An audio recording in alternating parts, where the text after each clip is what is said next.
Hello student, मैं Manoj Kumar Meena, lecturer electronics, government polytechnic college Dausa.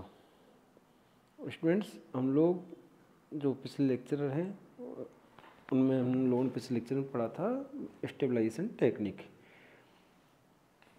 तो stabilization technique पढ़ी थी कि स्टेबलाइजेशन टेक्निक जो हमारा जो क्यू पॉइंट है उसको स्टेबलाइज करने के लिए जिन टेक्निकों का यूज करते हैं ताकि जो हमारा क्यू पॉइंट है उसका वेरिएशन नहीं हो with reference to temperature and beta of the transistor, कि जो हमारा टेम्परेचर है और बीटा है उसके कारण उसमें वेरिएशन के कारण हमारा क्यू पॉइंट में वेरिएशन नहीं हो, अर्थात हमारा क्यू पॉइंट स्टेबलाइज रहे। तो जो क्यू पॉइंट को स्टेबलाइज करने के लिए जिन टेक्निक का यूज करते हैं उन टेक्निक को बोलते हैं स्टेबलाइजेशन टेक्निक। तो स्टेबलाइजेशन टेक्निक दो प्रकार की होती हैं। पहली होती है कंपनसेशन सर्किट और दूसरा होता है बायसिंग टेक्निक। तो जो हमारा बायसिंग टेक्निक है इसमें हम लोगों ने पढ़ा था कि जो फिक्स बायस सर्किट है और पहली टेक्निक, दूसरी है collector to base bias circuit और तीसरी है सेल्फ बायस सर्किट। तो हमारा जो फिक्स बायस सर्किट था, तो फिक्स बायस सर्किट का हमारा जो हम लोगों ने देखा था कि फिक्स बायस सर्किट हमारा वो अनस्टेबल है, वो सर्किट वो अनस्टेबल है और जो इसके अंतर्गत इसकी कमी थी कि फिक्स बायस सर्किट अनस्टेबल है। और हम लोगों ने यहाँ पर ये एक एस की वैल्यू निकाली थी। एस की वैल्यू आई थी 1 + बीटा अपॉन इसकी एस की value 1 + beta R C equivalent divide by R B equivalent. तो हम लोगों ने ये पूरा ये पढ़ चुके हैं। उसका सेकंड आया था collector to base bias circuit. तो collector to base bias circuit में उसमें एक कमी थी कि वहाँ पे एक रेजिस्टेंस, जो हमारे आर बी रेजिस्टेंस इंट्रोड्यूस हुआ था जिसके कारण नेगेटिव फीडबैक आ रहा था, और जो नेगेटिव फीडबैक है ये गेन को रिड्यूस कर रहा है। इसलिए इस जो ये हमारा टेक्निक है इसको कम यूज़ में करते हैं, क्योंकि यहाँ पर जो हमारा एक आर बी रेजिस्टेंस रहा है और R B resistance negative feedback देता है। तो resistance R B introduce a negative feedback and reduce the gain of amplifier, hence the circuit is really used in practice. तो ये हमारी इसकी कमी थी collector to base bias circuit. अब दूसरा हमारा टेक्निक है सेल्फ बायस सर्किट या potential divider bias circuit. Self bias circuit के अंतर्गत हम लोगों ने आज पढ़ेंगे कि हमारा जो सेल्फ बायस है या पोटेंशियल डिवाइडर बायस सर्किट। तो ये हमारा सबसे ज़्यादा most popularly used biasing circuit होता है। अब इसके अंतर्गत दो जो R1 R2 हैं दो, वो सेल्फ बायस रजिस्टर हैं। और यहाँ पर ध्यान रखने की बात है कि जो हमारा R1 की वैल्यू है, R1 की वैल्यू R2 से बहुत ज़्यादा है। The function of biasing resistor R1 R2 is just to provide a base current. केवल इसका फंक्शन बेस करंट प्रोवाइड करने का होता है। R1 R2 must be in kilo ohm और मेगा ओम, और R1 R2 are connected in parallel. अब हम लोग यहाँ पर जो ट्रांजिस्टर है, इस ये जो सर्किट है, इसमें हम लोग थेवेनिन थ्योरम लगाएंगे। थेवेनिन थ्योरम लगाएंगे तो यहाँ पर हमारा R1 और R2 दोनों पैरेलल में आ जाएंगे और हमारा R इक्विवेलेंट होगा R1 R2 divided by R1 + R2। और इसी तरीके से हम लोग ये इसी को बोलते हैं RTH, थेवेनिन इक्विवेलेंट रेजिस्टेंस। दूसरा हमारा होता है VTH। VTH होगा R2 VCC divided by R1 + R2। इस तरीके से हम लोग थेवेनिन थ्योरम लगा के VTH और RTH की वैल्यू निकाल सकते हैं। By using biasing register input resistance of amplifier slightly decreases. अब देखते हैं एडवांटेज ऑफ RE। जो हमारा एमिट रेजिस्टेंस है इसका एडवांटेज क्या है। पहला ये इसमें ये प्रोवाइड स्टेबलाइजेशन, इसके अंदर ये स्टेबलाइजेशन प्रोवाइड करता है। Increase input resistance to a very large value. ये इनपुट रेजिस्टेंस बहुत ज़्यादा प्रोवाइड करता है। ये इसके कुछ फ़ायदे हैं।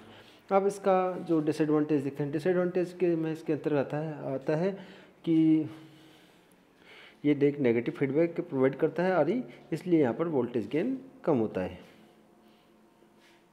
It reduces the voltage gain of amplifier because negative feedback across the emitter resistance. इस कारण ये हमारा ये हमारी हानि है कि जो हमारा आर ई रेजिस्टेंस है ये नेगेटिव फीडबैक देता है, नेगेटिव फीडबैक के कारण जो वोल्टेज गेन हमारा कम होगा। अब मैंने आपको लोगों को बताया था कि हम लोग यहाँ थेवेनिन लगाया, थेवेनिन से VTH RTH की वैल्यू, VTH की वैल्यू आई थी हमारी आई थी VCC R2 divided by R1 plus R2 तथा RTH की वैल्यू आई थी R1 R2 divided by R1 plus R2।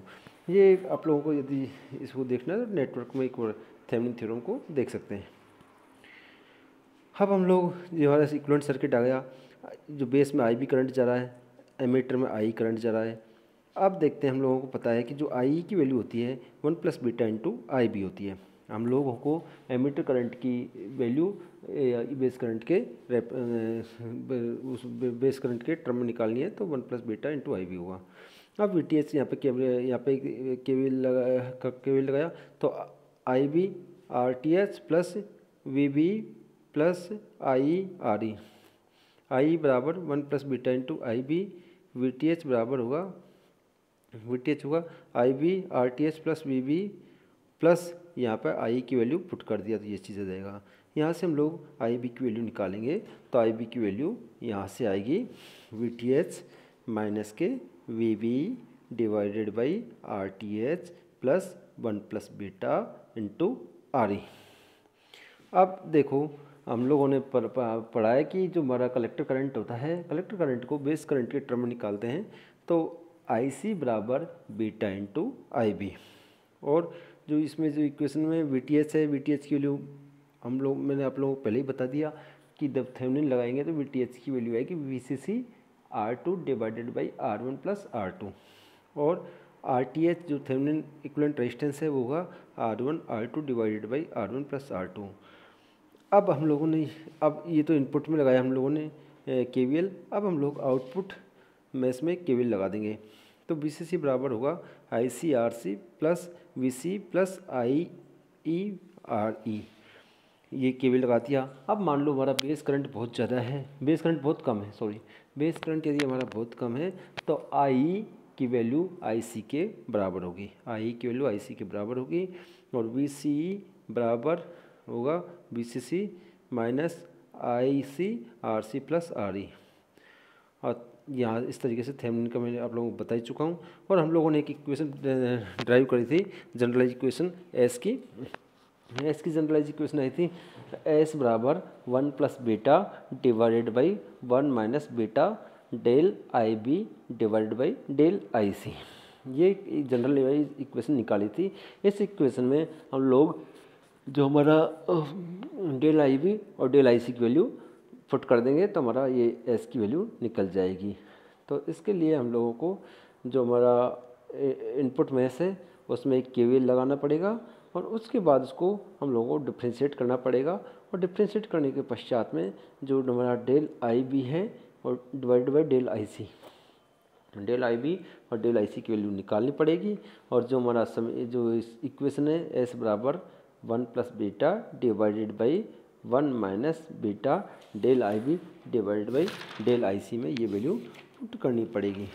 अब इसमें पुट करने के पश्चात हमारा S की वैल्यू आ जाएगी।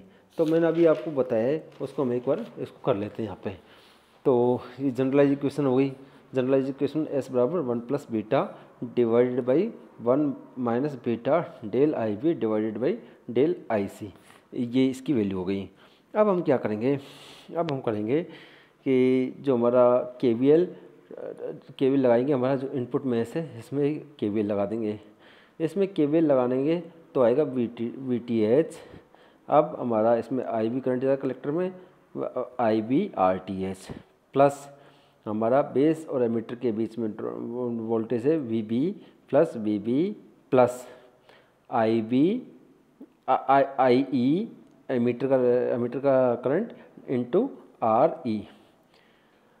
अब ये हमारा KVL लगा दिया। अब देखते हैं हम लोग इसको डिफ्रेंशिएट करते हैं। डिफ्रेंशिएट करेंगे तो जीरो, ये कांस्टेंट का अवकलन हमें पता है, कांस्टेंट का अवकलन जीरो होता है। तो zero del IB divided by del IC RTH plus zero del IB del IC RE plus RE।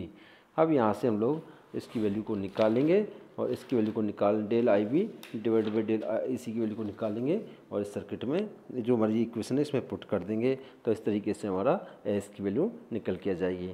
तो आज हमारी क्लास को हम यही ख़त्म करते हैं। Thank you.